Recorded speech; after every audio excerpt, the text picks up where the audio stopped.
Pour l'instant, alhamdoulilah, راني لاباس. La maladie, le Crohn lui-même est en rémission totale.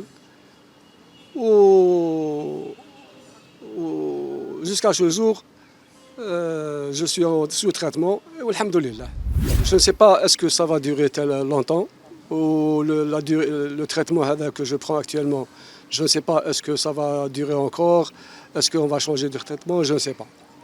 Ce que je demande, c'est que les traitements hadouya, surtout ce que je veux dire pour les autorités taïna, c'est que les examens hadou, c'est très cher. Les scanners, les IRM, les coloscopies, c'est très cher. وثانيا ماذا بينا c'est-à-dire les autorités pensent à ce que les services de CNAS prennent en charge au moins une partie de ces traitements. Et il y a aussi un problème qui est important, c'est que vis-à-vis de la sécurité sociale, la maladie de Crohn, qui est quand même une maladie très contraignante, très grave, et elle est à 80%.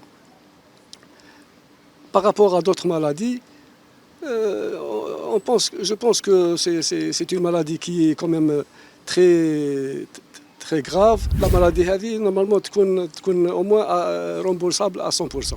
La maladie de Crohn, c'est 80%. RCH, c'est 100%. RCH, c'est inflammation du côlon. Maladie de Crohn, c'est inflammation. On peut avoir une inflammation de tout le tube digestif. Et 80%. J'ai pas compris ça. Je ne comprends pas. Quand je pose la question, on me dit c'est l'assurance qui a décidé. J'ai pas compris. Les jeunes souffrent parce que il faut faire des coloscopies régulièrement, tous les 2 ans faire des coloscopies. Normalement, c'est pris en charge par les hôpitaux et sous anesthésie générale. Normalement, c'est fait dans tous les services gastro. Déjà, la maladie de Crohn, normalement, ils ont un service à part.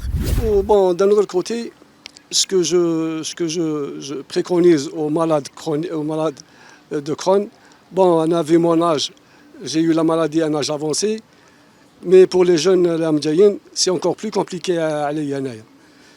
Je préconise pour les maladies de Crohn hadouya de surveiller l'alimentation. Il faut ici aussi éviter les boissons gazeuses, surtout aussi. Et essayer de faire un petit peu de sport, ne serait-ce que la marche. C'est très important pour la santé le malade. Quand on évite l'alimentation, le malade lui شويه ينقص على روحه شويه, je pense que ça peut éviter le pire.